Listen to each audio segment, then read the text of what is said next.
You're tuned to WHAINT Radio, broadcasting from somewhere deep and dark in the backwoods of yonder. This is Jonah, keeping watch behind the microphone on another long night at the station. The clock on the wall still says 11:47. Been saying that for a while now. The calendar says October of 1976, though I could swear I tore that page off last week. But the tower light's blinking, the tubes are warm, and somehow this old signal is still finding its way through the dark. So pull the curtain shut, turn your dial down low, and don't worry if the voice coming through your speaker sounds a little too close. You're listening to the Midnight Holler, presented by WHAINT Radio. And tonight's story is already waiting on the other side of the static. Do you believe in skinwalkers and wendigos? Well, after I read this story, I sure do. This submission was sent by a park ranger on Lake Superior named Calvin, and let me just tell you, I'd be looking for a different line of work if I heard my name spoken like he did. Now, dear friends, get settled in. I'm passing this off to my dear co-host, famous narrator, and dear friend down here in the holler, Lewis.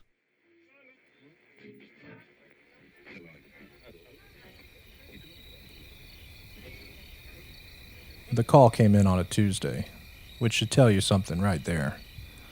Nothing good ever starts on a Tuesday. Monday disasters have a kind of dignity to them. The week barely breathing before the universe decides to remind you who's in charge. But Tuesday? Tuesday's just cruel. You've already committed. You're already in it. And then the radio crackles. I've been a ranger with the Michigan DNR for 12 years by then, stationed out of the Pictured Rocks district along the southern shore of Lake Superior.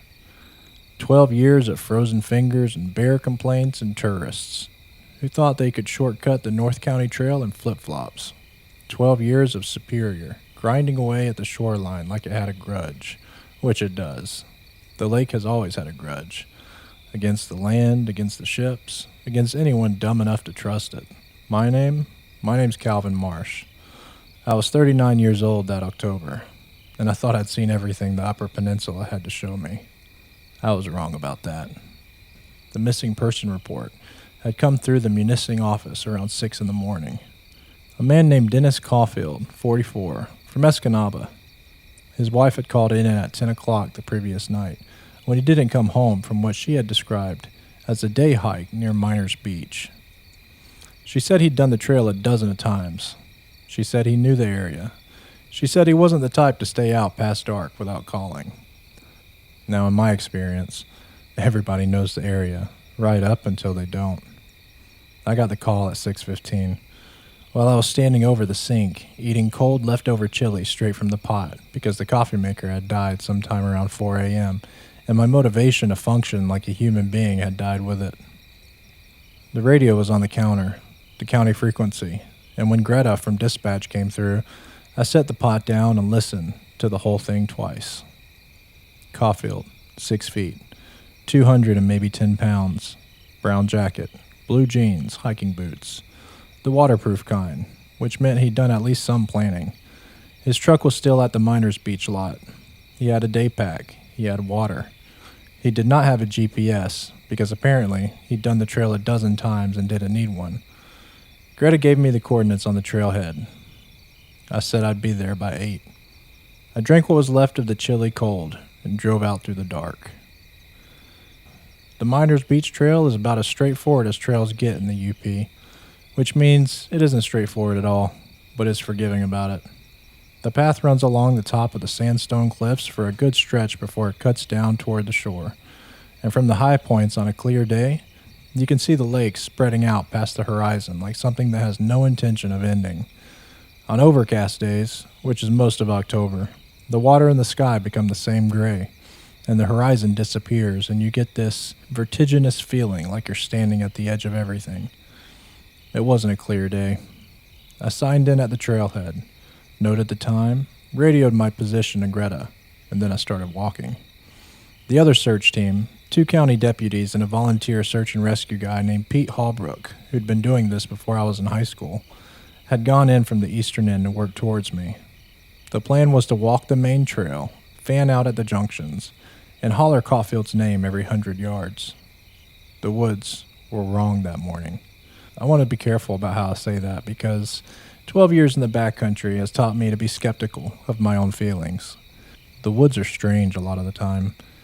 Animals move through the brush in ways that sound like footsteps. Wind does things in the canopy that your brain tries to interpret as language. You get turned around on a cloudy day, and your inner compass starts lying to you. The feeling that something is off is often just your nervous system catching up to stimuli your conscious mind hasn't processed yet. But this was different, and I knew it was different, and knowing it didn't really help. The birches had already gone mostly bare by then, the leaves knocked down by a week of wind off the lake, and their white trunks stood in the gray morning like bones. The maple still had some color, deep red, almost black in the low light, and they were moving, all of them, in a wind I couldn't feel on the ground. Just the canopy swaying, and everything below it still as a held breath. I'd been on the trail maybe 40 minutes when I found the first thing. It was hanging from a low branch of a white birch, about 15 feet off the path, on the lake side of the trail. A twist of deer hide, raw, not tanned, still carrying some of the smell, wrapped around something dark. I pushed through the brush to get a look at it, and then I stood there for a moment just taking it in. The hide had been wound around a bundle of sticks, and what looked like matted fur, possibly rabbit, possibly something else. And the whole thing was bound with sinew or gut string. It was about the size of a man's fist. It had been hung there deliberately. A thin green branch had been woven through it to hang it from the birch limb, and the branch was still flexible, still alive, which meant it had been done recently. I photographed it. I didn't touch it. In 12 years, I'd found maybe 3 or 4 of these things, what some people call spirit bundles, though that's a term I use carefully because I don't have the background to know what they actually are or who even actually made them. I had found one near Miner's Castle years ago, and a guy from the Tribal Historic Preservation Office had come out to take a look at it. He'd been quiet about the specifics, but he was serious. He said to leave it alone and to note the location, and that was all the guidance that I'd gotten. I noted the location, I left it alone, and then I kept walking. The second thing came about 20 minutes later. A tree had come down across the trail sometime in the past few days. A big sugar maple, 3 feet at the trunk, taking out a birch and a smaller maple on its way down. It happened. October storms could do that to a saturated root system. I climbed over it, and that's when I smelled it. That greasy iron and copper smell that hits the back of your sinuses before your brain names it. Blood. A lot of it. It took me a few minutes to find the source. There was a hollow about 30 yards off the trail, a low spot where a small seasonal creek came through, and whatever had happened there had happened in a hurry. I found a deer, or most of one, a doe, mature, probably 140 pounds field weight. She'd been opened up from the sternum to the pelvis, the way you dress a deer in the field, except that nobody had dressed this deer. The hide was still on it. The guts were still there. The carcass was on its back, which isn't how deer lie, and the 4 legs were pointing at the sky in a way that was not natural. That seemed almost deliberate, arranged. Also, the head was missing. Now I'd really like to tell you I stayed calmed about that, but I stood there for maybe 30 seconds just breathing through my mouth, looking at the spread of dark blood across the wet leaves, at the exposed rib cage, at the 4 stiff legs aimed at nothing. There were no tracks. The ground was soft from rain 2 nights earlier, perfect for tracks, and still there was nothing. No drag marks, no disturbance in the leaves, nothing around the carcass beyond what my own feet had made coming in. So naturally, I photographed it. I radioed it in. Greta sounded a little uncertain when I described the scene, and I didn't blame her. Pete Hallbrook came on the frequency and asked if I thought it was a bear kill, and I said no. A bear kill doesn't look like this. Then I went back to looking for Dennis Caulfield. Here's something they don't put in the recruitment material for park ranger positions. You find a lot of dead things. People get surprised by that. They imagine the job as something scenic, something to do with nature photography and campfire talks and helping children identify wildflowers. And sure, there's some of that. But there's also dead things. Deer, bears, the occasional domestic dog that got into a porcupine or a wolf. There are deer that fall off cliff faces. There are birds that hit the windows of backcountry cabins. In spring, there's always something that didn't make it through the winter. Something you find when the snow recedes, flat, desiccated, and half-eaten by crows. But you get a tolerance for it. You kind of get a clinical eye. You stop seeing the individual animal and start seeing the information. Age, likely cause, how long, any signs of disease. You become, without meaning to, a small-scale forensic specialist. But the deer in the hollow had gotten me in a way that most dead things don't. And I was thinking about it as I worked the section of trail above the shoreline cliffs, calling Caulfield's name into the gray air. The wind had come up by then, coming off the lake, and it was cold in the way Superior wind. The wind had come up by then, coming off the lake, and it was cold. Cold in the way that Superior wind in October is cold. Not air temperature cold, but bone cold. The kind that fills the gaps in your gear and settles in and doesn't warm up. The kind that makes you understand, at a cellular level, why people used to think winter was something that might not end. The waves below the cliffs were pushing hard against the sandstone, throwing spray up over the edge. And between my shouting and the sound of the lake, I almost didn't hear the other thing. Almost. It came from the tree line to the north, away from the cliff. And it was a sound I had no frame for. That's the truest way I can say it. I've been in these woods for 12 years. Before that, I spent my childhood in the woods of central UP. And I know the sounds that live in places like this. And I know bear sounds and coyote sounds and the sounds of wolves, which are rare, but I've also heard them 3 or 4 times in my career. That high, haunted, sustained note that makes your hair stand up in the best possible way. I know the sound of a large animal moving through brush and the sound of a small animal moving through the brush, and the difference between wind and pines and wind and hardwoods. But this sound, I did not know this sound. It was high-pitched, the way an animal call can be high-pitched, but it wasn't sustained. It broke, it stuttered, it repeated in a pattern that almost suggested language, and then pulled back from it just far enough to leave you uncertain. It lasted maybe 4 seconds, then it stopped. I stood very still for a long time. Then I said loudly, in the direction of the tree line, "DNR! Is somebody out there?" Nothing. Wind, lake, the rattle of bare birch branches. I waited another minute and then I kept walking. The sound came again about 10 minutes later, from behind me, closer. At that point I was pretty frightened. Now in these types of situations, you don't usually stay calm. You redirect. I'd love to tell you that I was frightened by then and be honest about it, because I've read too many of these kinds of stories where the narrator talks about staying calm and professional in the face of something that should have sent them running. And I always think that's a performance. You don't stay calm. You redirect. You point your nervous energy at the task because there is a task, and the task is finding Dennis Caulfield. And whatever is making that sound behind you in the birches is a secondary problem until it becomes the primary one. But my hand was on my radio, and my eyes kept going to the tree line, and I was walking a little faster than I'd been walking before, and my body was doing the math on the situation, even if my brain was pretending not to. That's when I found him. I found him at 12:30 in the afternoon. He was sitting at the base of a white pine at the top of a small rise about 60 yards off the main trail, on the lakeside near the cliff edge. Not close enough to the edge to be in danger of falling, maybe 20 feet back from it, but close enough that you could see the water below, gray and heaving, through the trees. He was alive. He was sitting upright, his back against the trunk, his legs straight out in front of him. His eyes were open.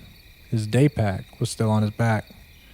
Dennis Caulfield was a big man, and he was sitting in that pine like something had turned him off. I radioed my position, and then I crouched down in front of him and said his name. He looked at me. That was something. His eyes focused, tracked to my face. His pupils were equal. He didn't smell like alcohol. He wasn't bleeding from anything I could see, no obvious injuries, no swelling. "Dennis," I said. "I'm Calvin Marsh. I'm with the DNR. Your wife called us. Are you hurt?" He looked at me for a long moment before he spoke, and when he spoke, his voice was completely flat, like someone had taken all the modulation out of it and just left the words. "I heard it last night," he said. "Okay," I said. "What did you hear?" He looked past me at the lake.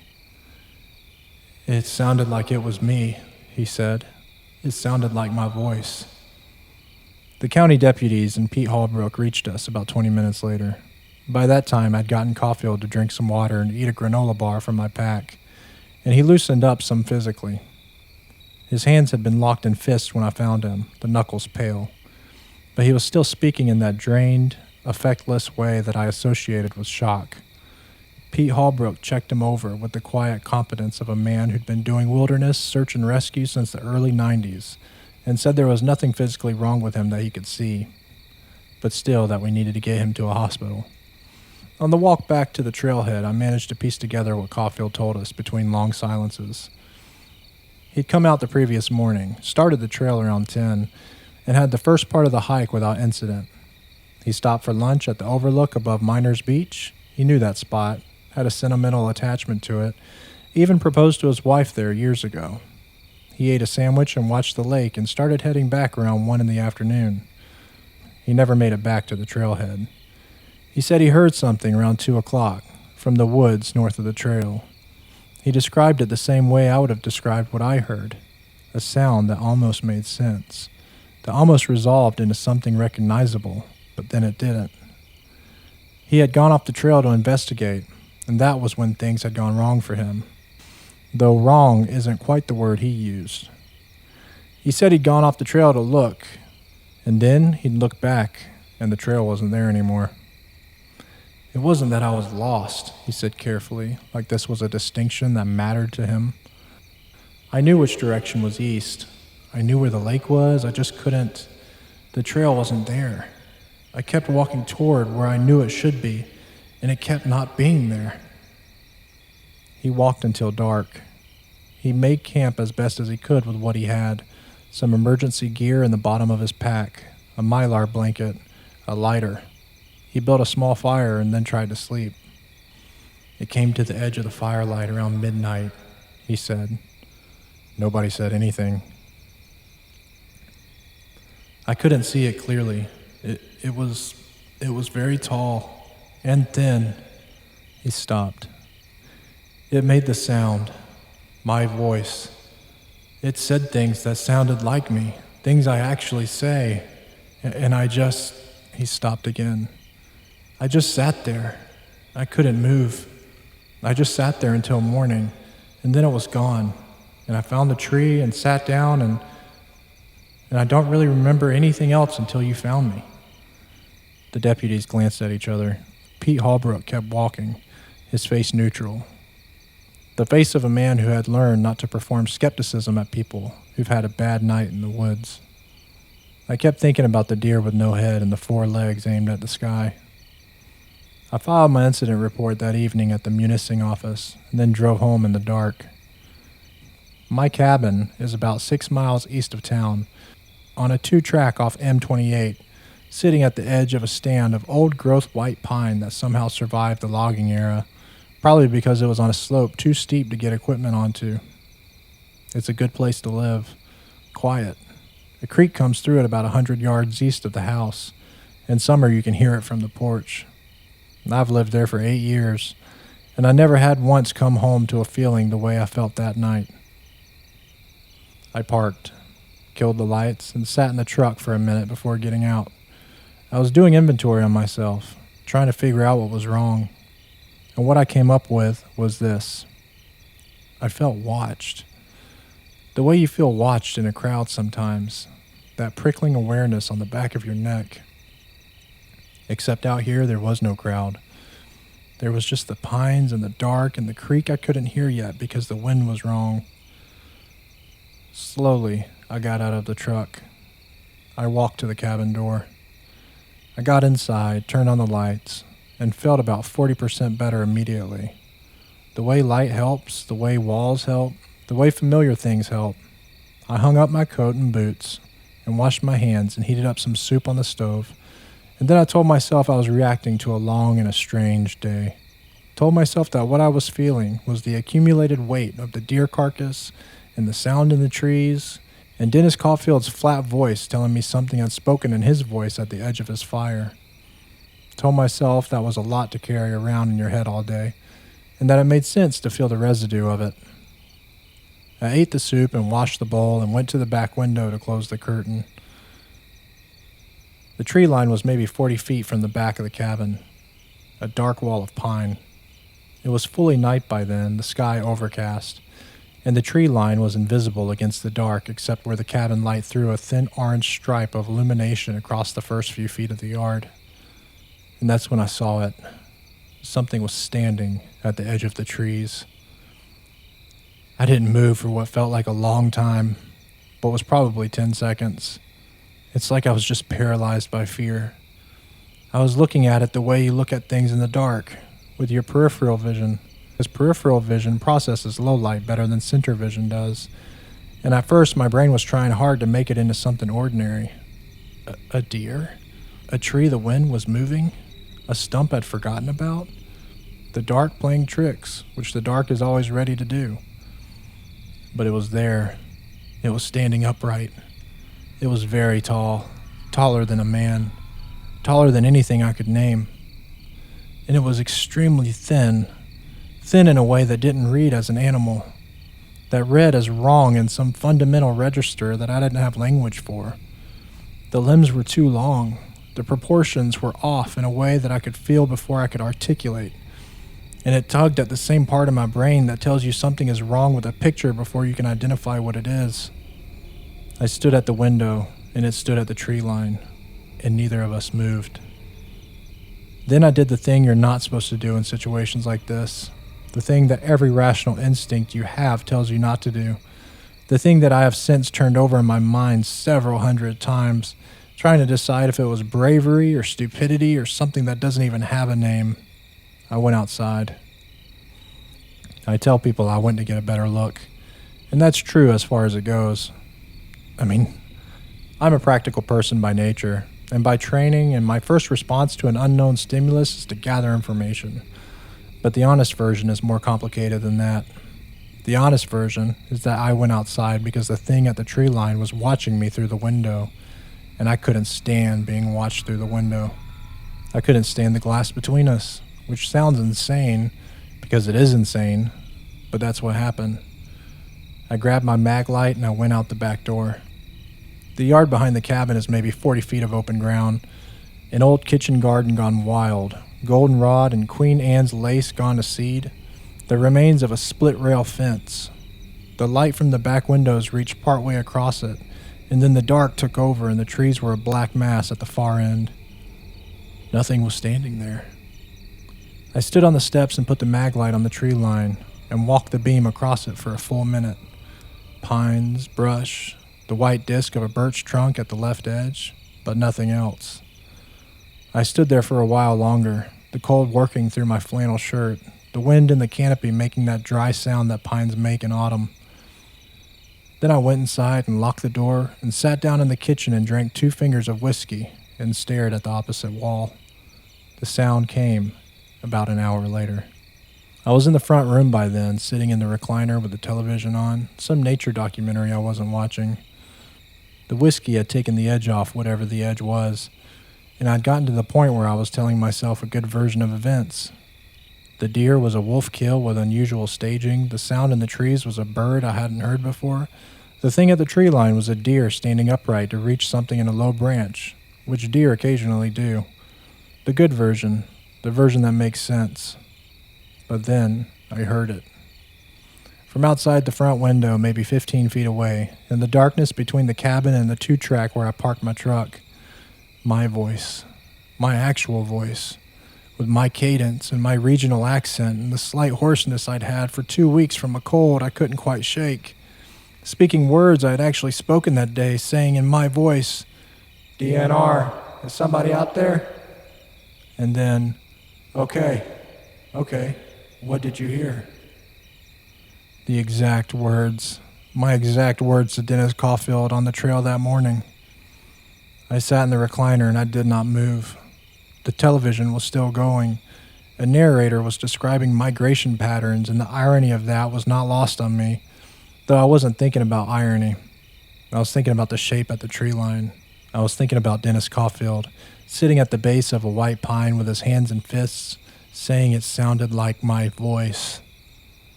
And after a while, the sound stopped. I sat in the recliner all night with the lights on and did not sleep. The Ojibwe people have known about the Wendigo for a very long time, and I want to be careful about how I talk about this because I'm not Ojibwe, and I don't have the standing to speak with any authority about their traditions. What I can tell you is what I've learned from the people I've talked to over the years, and also from what I've read, understanding that written accounts are filtered through generations of outsiders who are often getting it wrong on purpose. The Wendigo is winter. The Wendigo is hunger. The Wendigo is what happens when the cold gets inside a person, or what hunger makes of a person, or what lives in the deep places of the north that the human world doesn't reach. Accounts vary. What they agree on is the size, always taller than it should be, always impossibly thin, a rack of bones inside a skin that has the color of ice or bark, and on the cold that comes with it, and on the sound that it makes, the sound that it mimics. I know a man named Ray Dinamy, a tribal member and elder from the Keweenaw Bay Band, who I've worked alongside in the district for years on various cultural resource issues. I've been to his house twice for dinner and we talked about lots of things. He was not someone who performed traditionalism for white audiences, which is to say he wasn't going to explain his beliefs and traditions to me like I was some curious tourist. But he was also not someone who would lie to me about something that mattered. So, I called Ray at 7:30 in the morning after the long night in the recliner. I told him what I'd found on the trail. I told him about Caulfield. I told him about the shape at the tree line and the voice at the window. I talked for maybe 10 minutes without him interrupting. When I was done, there was a silence on the line for a moment, and then he said, "Did it say your name?" "No," I said, "not yet." "When it does say your name," he said, "don't answer." And then he said, "Don't go outside at night. Keep the lights on. Keep a fire on if you can. Don't answer." I asked him if there was anything else. He said, "Don't think about it too much. It can tell when you're thinking about it." I don't know what to do with that last part, practically speaking. Not thinking about something is not a skill I possess. I suspect it's not a skill many people possess, especially not when the thing they're supposed to not think about spent the night outside their window speaking in their voice. The brain doesn't cooperate. The brain is relentless. The brain will take whatever you're trying to avoid thinking about and put it up on the big screen in the middle of the night when the lights are off and there's nothing else to look at. But I did try. The next 3 days were ordinary in the way that the days immediately after an extraordinary thing are ordinary, with a kind of heightened normalcy, like the world overcompensating. I did my patrol routes, I wrote reports. I drove into Munising for groceries and had lunch at a diner on Elm Street where I'd been eating since I moved to the UP, and I ordered the same thing I always order and talked to the woman at the counter who had worked there longer than I had lived there, and nothing about any of it was remarkable except the way I kept checking the periphery. The way my eyes kept finding windows and doors and the spaces between parked cars. Dennis Caulfield had been admitted to the hospital in Escanaba for observation and released 2 days later. His wife called the office to thank us for finding him. She said he was fine physically, but that he wasn't sleeping well. She said he'd been keeping all the lights on. I understood that. On the third night after the trail, I heard my name. It came from outside the back window, from the direction of the tree line. Just my name. Calvin. Calvin. Calvin. in my own voice, with a particular inflection that I recognized because it was the way I said it in my own head. Not the way I said it out loud, not the way I said it when someone asked me and I answered, but the interior version. The voice that runs behind your eyes when you're thinking. I don't know how it knew that. I don't know how it could know that. I sat in the kitchen and I did not answer, and the name came again, twice more, and then it stopped. I did not answer. I hadn't seen the shape at the tree line since that night. I hadn't heard the voice. The woods behind the cabin are quiet, in a way that woods are supposed to be quiet, which is not silent, which is full of ordinary sounds of wind and wildlife and water. And when I stand at the back window now, the tree line is just trees. I don't know if it's gone. I don't know if gone is even the right concept for what I'm talking about. What I do know is this. The Upper Peninsula of Michigan is old in a way that most of the country isn't. Not old like ruins, old like bone.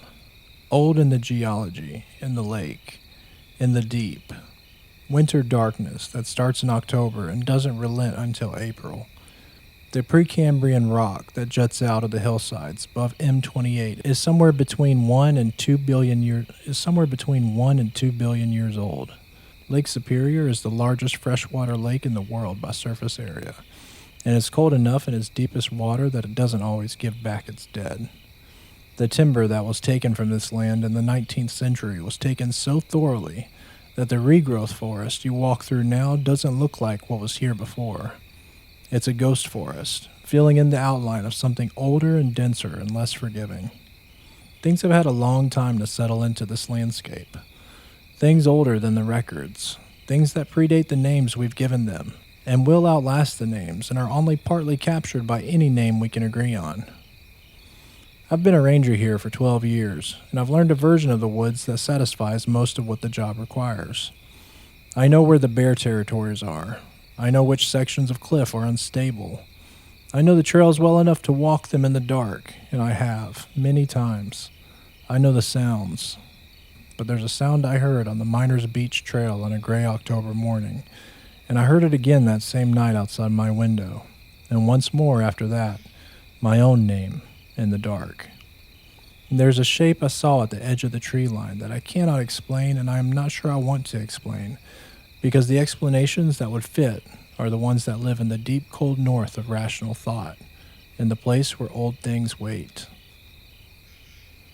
Ray Denemy called me about a week after our conversation. We talked for a while about other things, a resource protection case we'd been working on, a trail erosion issue up near Grand Portal Point. At the end of the call, before he hung up, he said, "It hasn't come back." It wasn't a question. "No," I said. He was quiet for a moment, and then he said, "Keep the fire burning." I still don't know what exactly he meant by that. Whether he meant a literal fire or something else, some warmth you maintain inside yourself, some quality of being present and lit up and not hollow enough to be of interest to things that hunger, some refusal to go dark. So I keep the fire, and I keep the lights on. I still do my patrols, all of them, every mile of trail I'm responsible for. I still call out the names of missing people into the gray air above the lake and wait to hear if the air calls back. I still stand on cliff tops above the Superior shore and watch the water push itself against the sandstone with that old, patient fury that means nothing and everything at once. But I don't go out after dark without the flashlight now. And when the wind comes down from the north in that particular way that makes the pines talk to each other, I listen harder than I used to. And I never answer when my name comes back. Dennis Caulfield moved to Ann Arbor in November. His wife said he wanted to be closer to her family. She said he was doing better, sleeping more. She said he'd taken up painting. Landscape, she said, almost laughing. Lake scenes. And I thought about that for a while. A man who spent the night listening to something speak in his own voice, sitting at the base of a white pine with his hands in fists, and now he paints the lake. Maybe that's the only way to hold on to something like that. You take the thing you can't explain and you put it in a frame and you hang it on the wall and you look at it until it becomes ordinary. until the terror becomes art and the art becomes something you can live inside. I've thought about writing this down for a long time. 12 years of things that don't go in the official reports, of things that sit at the edge of what the job allows me to say.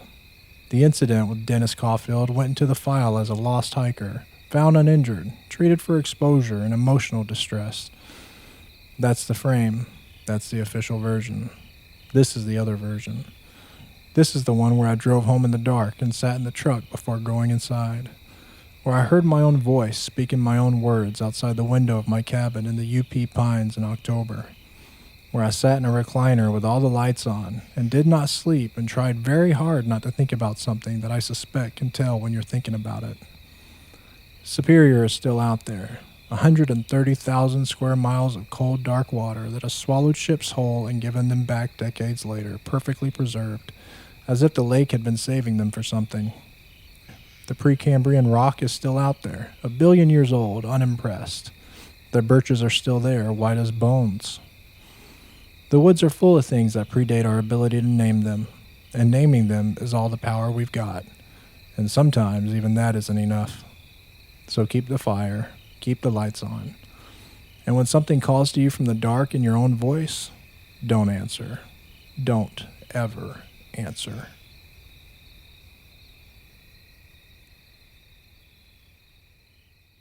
These kinds of stories get me. You can tell Calvin walked away different, a changed man. And those are the real Wendigo stories that stay with me. Ones about hunger, about voices, about the darkest of winter on the coldest of nights. Thank you for tuning in, listener. Good night.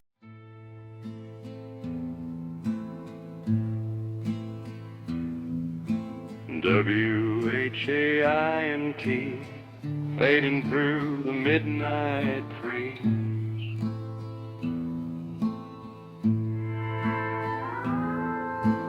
From the holler dark and deep, where the old ghosts never sleep.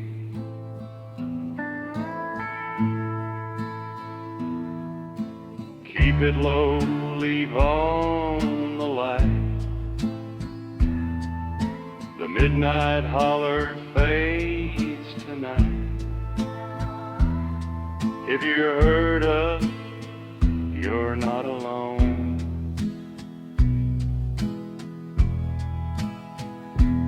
WHAINT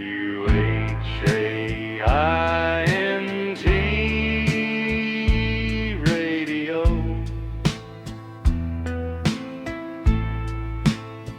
broadcasting deep, well over the unknown.